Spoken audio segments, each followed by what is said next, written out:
finally putting the Dirt King Fabrication's upper control arms on this, and then I'm swapping out, there's just a shitty puck level in it, and I bought it that way, and that just wreaks havoc on ball joints especially.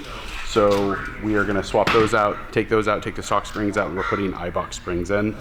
I already have the Icon rear add-a-leaf system, so we're good to go there. After that, I've got to, we were supposed to get the bumpers today, they're not in.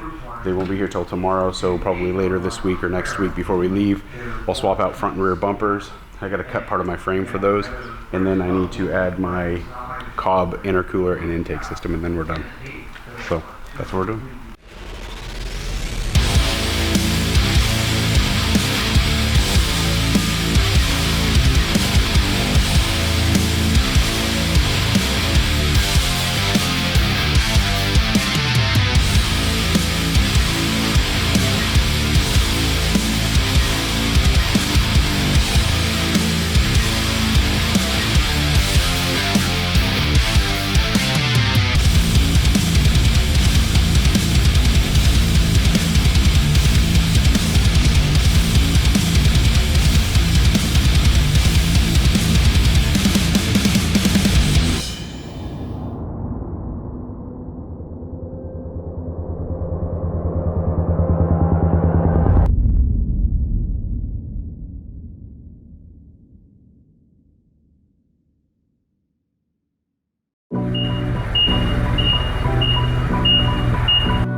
Well, children, on today's episode of How Messed Up is Really Messed Up,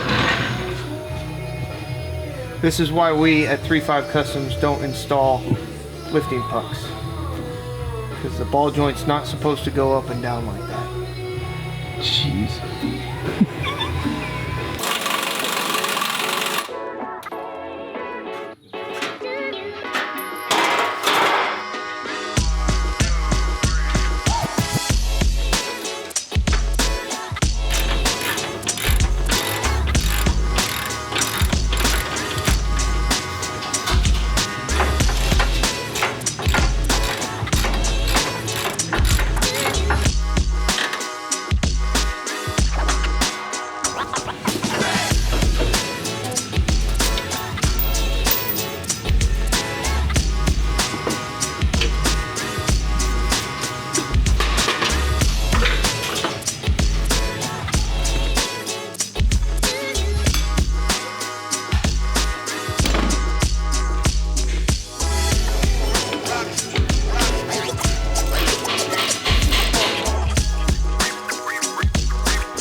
Nope.